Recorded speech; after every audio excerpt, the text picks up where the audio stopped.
चलिए अच्छा, हम लोग आज पढ़ेंगे रेखीय आवर्धन के बारे में ना।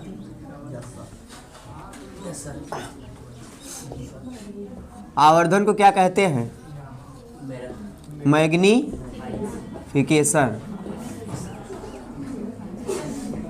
आवर्धन क्या करता है जानते हो? आवर्धन वो चीज होता है इसमें वस्तु कितना ज्यादा बड़ा है कितना ज्यादा छोटा है इसको बताता है। समझ गए? जैसे देखिए आवर्धन कहते हैं, मान लीजिए आपका ये दर्पण है। अगर दर्पण है तो बताओ भाई वस्तु हम लेते हैं कि नहीं लेते? वस्तु लेते हैं तो इसका क्या बनता है? प्रतिबिंब भी बनता है, चाहे इधर बन जाए चाहे इधर बन जाए। समझ गए नहीं समझ गए? तो रेखीय आवर्धन कहते हैं, आवर्धन कहते हैं उसको किसी वस्तु के प्रतिबिंब की लंबाई, किसी वस्तु के प्रतिबिंब की लंबाई, प्रतिबिंब की लंबाई तथा उस वस्तु की लंबाई, किस वस्तु की? जिसका प्रतिबिंब बना है। तो प्रतिबिंब की लंबाई और वस्तु की लंबाई के अनुपात को क्या कहते हैं? आवर्धन कहते हैं। समझ गए? यानी आवर्धन यम बराबर होता है, प्रतिबिंब की लंबाई को हम आई कहेंगे और वस्तु की लंबाई को ओ। तो यम बराबर होता है आई बटा ओ। इतना समझ में आया? तो आवर्धन क्या होता है? किसी वस्तु के प्रतिबिंब की लंबाई बटे वस्तु की लंबाई के अनुपात को आवर्धन कहा जाता है। समझ गए नहीं? तो इससे रिलेटेड 3 पॉइंट है। या तो अगर हम चाहें यम का फार्मूला v और u के पदों में तो क्या होगा? I बटा ओ बराबर माइनस v अपान u। समझ गए कि नहीं? तो यहाँ से I होता है प्रतिबिंब की लंबाई, O होती है वस्तु की लंबाई और v होता है ये दर्पण से प्रतिबिंब के बीच की दूरी और u होता है दर्पण से वस्तु की दूरी।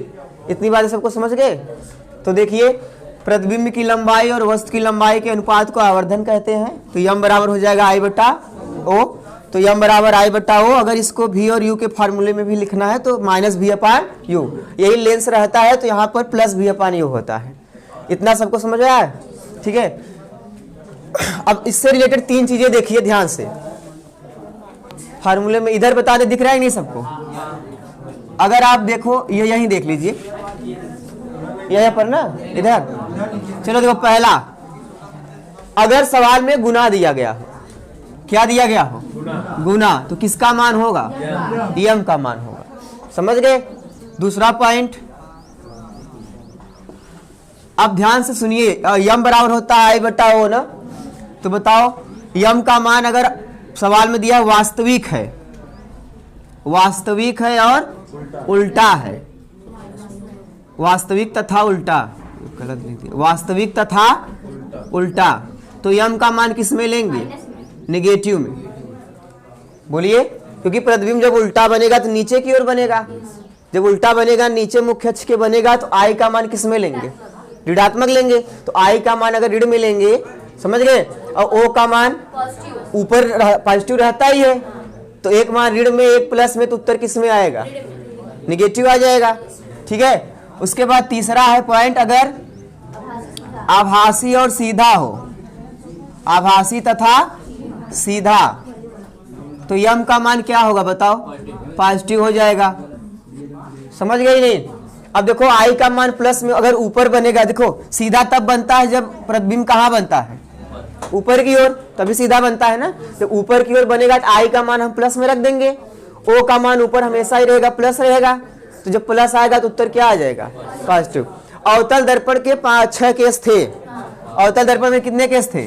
6 में 5 वाले में उल्टा ही बना था। समझ गए? और एक कंडीशन में केवल क्या बना था? सीधा बना था। तो इस वाले में यम का मान क्या होगा बताओ? इसमें पॉजिटिव होगा, बाकी सब में यम का मान नेगेटिव होगा। इतनी बातें समझ गए? तो देखिए प्रतिबिंब की लंबाई और वस्तु की लंबाई के अनुपात को आवर्धन कहते हैं। ठीक है। तो यम बराबर आई बटा ओ, यम बराबर आई बटा ओ, v और u के पदों में होगा माइनस v अपान u। अगर सवाल में गुना दे दिया जाए, जैसे 10 गुना वास्तविक और उल्टा बनता है तब यम बराबर -10, 3 गुना आभासी और सीधा बनता है तब +3। बातें समझ गए नहीं? तो ये आपको सवाल में जैसा दिया रहेगा वैसा हम लिखेंगे। इसे कह दिया आधा गुना बनता है वास्तविक, -1/2। समझ गए? आधा मतलब बनता है आभासी तथा सीधा, तो क्या लिखेंगे? +1/2। तो आवर्धन से रिलेटेड चीजें समझ में आ गई नहीं? चलिए ठीक है, आगे देखिए। आवर्धन दो प्रकार का होता है। कौन कौन सा? एक होता है अनुप्रस्थ और एक होता है अनुदैर्ध्य। पहला है आपका अनुप्रस्थ।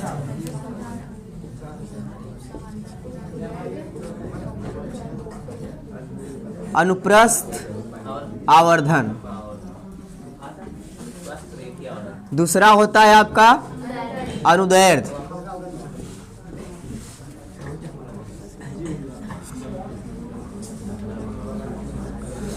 ठीक है, इसको क्या बोलते हैं? ट्रांसवर्ज। ट्रांसवर्ज मैग्नीफिकेशन। हाँ, अनुदैर्ध्य मैग्नीफिकेशन। इसको क्या बोलते हैं? Longitudinal magnification. दोनों बस ये अंतर थोड़ा सा है। अनुप्रस्थ वाले में देखिए, अनुदैर्ध्य माने होता है रेखीय। समझ गए नहीं? तो अगर हम वस्तु को मुख्य अक्ष के क्या ले लें? लंबवत, और ये आपका इधर हो जाएगा, एक दर्पण मान लीजिए यहाँ है। अगर हम वस्तु को क्या करें? मुख्य अक्ष के लंबवत लें और प्रतिबिंब भी मुख्य अक्ष के क्या बने? लंबवत बने। समझ गए? तब प्रतिबिंब की लंबाई और वस्तु की लंबाई के अनुपात को क्या कहेंगे? अनुप्रस्थ आवर्धन। समझ गए?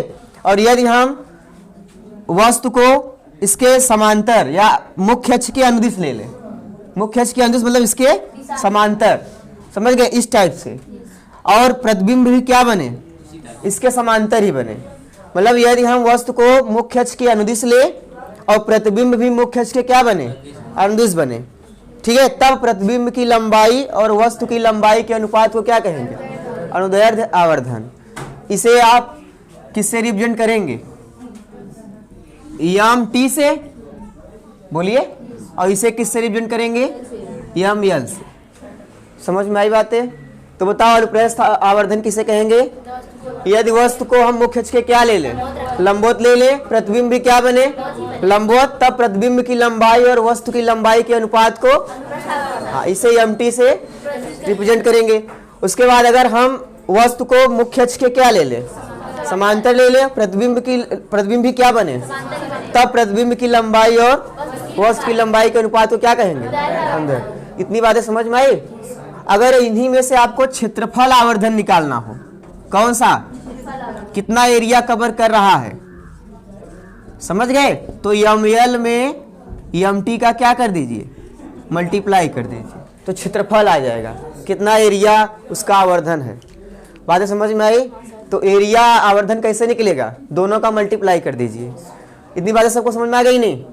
तो आवर्धन क्या होता है? प्रतिबिंब की लंबाई और वस्तु की लंबाई के अनुपात को क्या कहते हैं? तो यम से रिप्रेजेंट करते हैं। यम बराबर होता है I/O या -V/U। समझ गए? यह दो प्रकार का होता है, अनुप्रस्थ और अनुदैर्ध्य। वस्तु की लंबाई यदि मुख्य अक्ष के क्या ले लें? लंबवत, प्रतिबिंब भी क्या बने? तब इसका प्रतिबिंब की लंबाई और वस्तु की लंबाई का अनुपात, हाँ। और अगर हम अनुदिश ले ले प्रतिबिंब को भी और वस्तु को भी, वस्तु को अगर हम अनुदिश लेंगे तो प्रतिबिंब भी क्या बने? अनुदिश बनेगा। तब इन दोनों की लंबाइयों का अनुपात क्या कहलाएगा? अनुदैर्ध्य। तो इतनी बातें समझ गए पूरा? चलिए ठीक है, अब हम पढ़ेंगे इसके उपयोग, दर्पणों के उपयोग। ठीक, ए बच्चे शांत रहिए। अब हम लोग पढ़ेंगे दर्पण के उपयोग ना, कि दर्पण का उपयोग कहाँ कहाँ किया जाता है। कितने प्रकार के दर्पण आप लोग पढ़े? समतल दर्पण और गोली दर्पण, और गोली दर्पण में भी दो दर्पण, अवतल और उत्तल। अब जितने एग्जाम्पल मैंने यहाँ लिखे हैं, सब में तीनों में आपको पहचान करना है कि कौन सा दर्पण कहाँ उपयोग किया जाएगा, कहाँ समतल, कहाँ उत्तल और कहाँ अवतल। समझ गए? तो इसके लिए सबसे पहले उसके कंडीशन जान लो, तब ध्यान समझना। समतल में आप जानते हैं कि जितना बड़ी वस्तु रहेगी उतना ही बड़ा क्या होगा? प्रतिबिंब। तो यानी वस्तु का प्रतिबिंब जो होगा वस्तु के क्या होगा? वस्तु बराबर प्रतिबिंब होगा कि नहीं होगा? इस कंडीशन में कोई चीज देखनी हो तो कौन सा दर्पण होगा? समतल दर्पण का इस्तेमाल किया जाएगा। समझिए ध्यान से, कभी दिक्कत नहीं आएगी। अगर नहीं समझेंगे तो आप कंफ्यूजन में रहेंगे कब कहाँ प्रयोग कौन सा किया जाएगा। समझ में आएगा नहीं? दूसरी चीज देखिए, उत्तल दर्पण की अगर हम बात करें, उत्तल दर्पण, उत्तल दर्पण किरणों को क्या करता है? फैलाता है कि मोड़ता है? मोड़ता है। ये भाई उत्तल दर्पण है, प्रकाश किरणें आती हैं तो क्या करता है?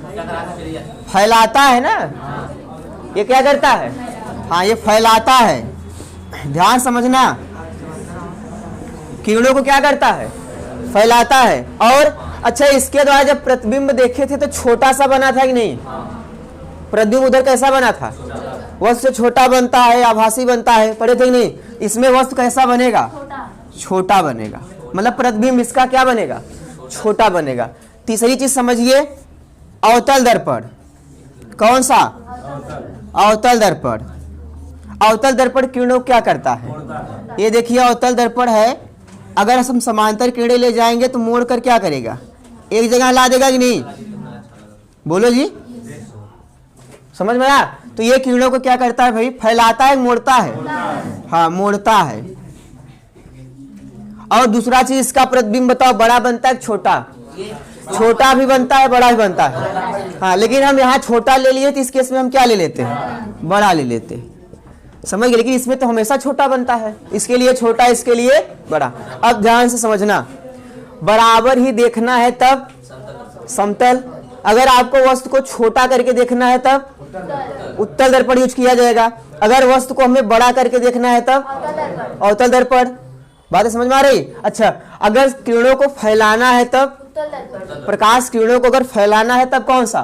उत्तल। और अगर मोड़ना है तब? समझ में आई बात है कि नहीं? अच्छा, उत्तल दर्पण ज्यादातर घर से बाहर यूज होता है। कहां पर? बाहर।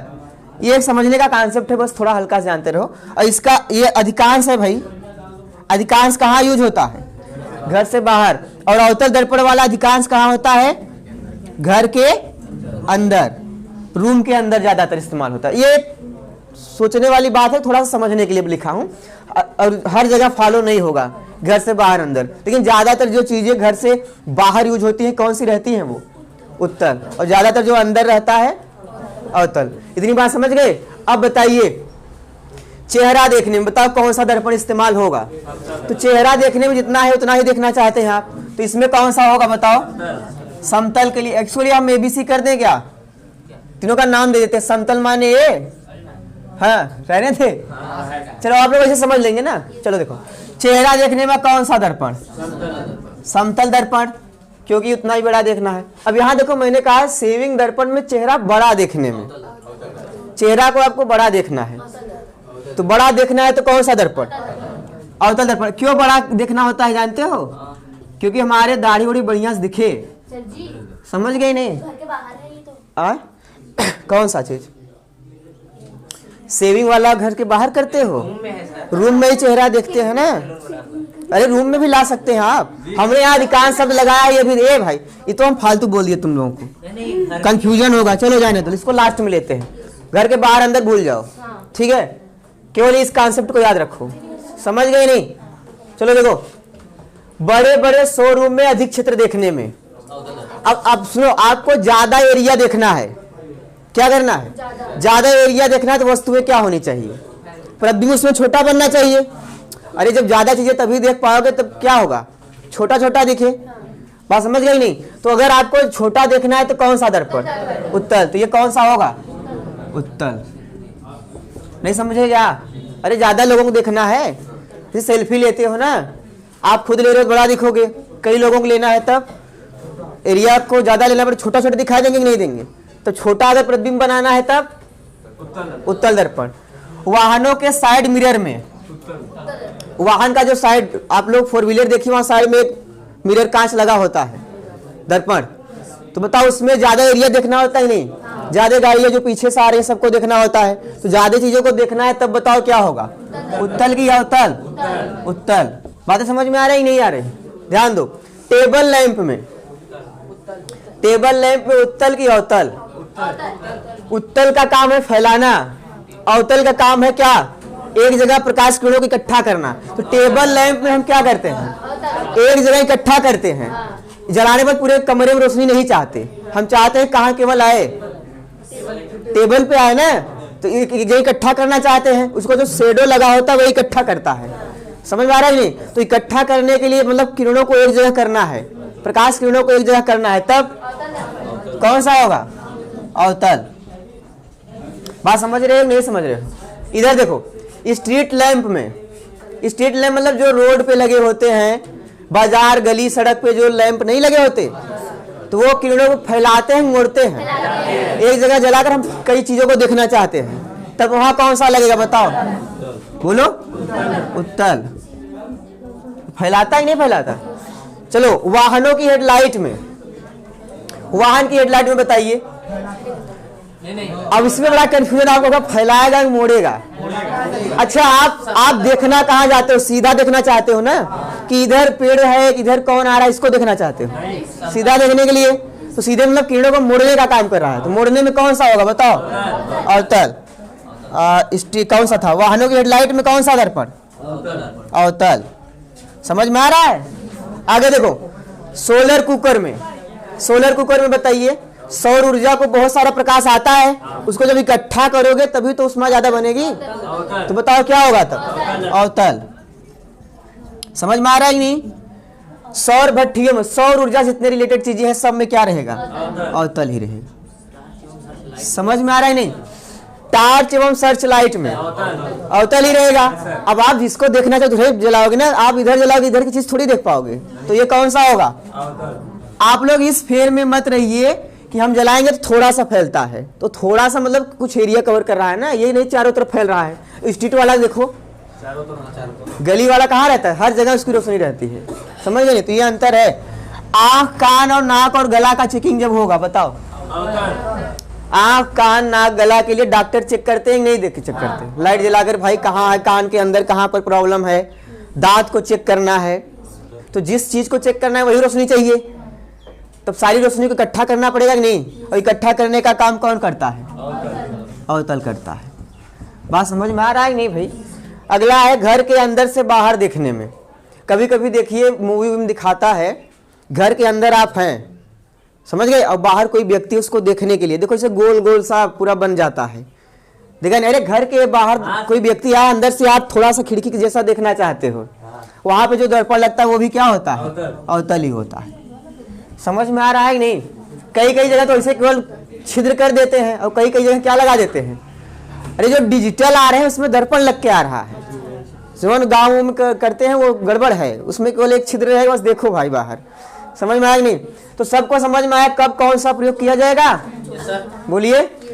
तो उत्तल दर्पण, अवतल दर्पण और समतल दर्पण का उपयोग कहाँ कहाँ होता है, सबको समझ में आ गया कि नहीं? पहचान लोगे आराम से। अब कई बार ये क्वेश्चन पूछे गए हैं कंपटीशन एग्जाम में, सबसे ज्यादा ये पूछा गया है, ये वाला पॉलिटेक्निक में पूछा गया है ये, और रेलवे में भी। वाहनों के साइड मिरर में कौन सा इस्तेमाल होता है, उत्तल की अवतल, बोलिए। और सौर वाला ये काफी ज्यादा इस समय ट्रेंडिंग में पूछा जा रहा है। समझ में आ रहा है कि नहीं, बोलिए। अरे ट्रेंडिंग में चल रहा है ये सब चीजें, तो आज का जो एग्जाम ज्यादातर रेलवे बोर्ड ले रहा है ना, उसमें ये सब क्वेश्चन ज्यादा आ रहे हैं। समझ गए कि कौन सा उपयोग कहां पर होता है? तो आपको ये कॉन्सेप्ट अगर याद है, ये बच्चे कॉन्सेप्ट अगर याद है तो पहचानने में कोई दिक्कत नहीं होगी कौन से दर्पण का यूज किया जाएगा। बातें समझ गए नहीं? तो इतनी पूरी बात समझ गए, तो हम लोगों ने पूरा पढ़ लिया। अब हम लोग न्यूमेरिकल्स पढ़ेंगे, ठीक है।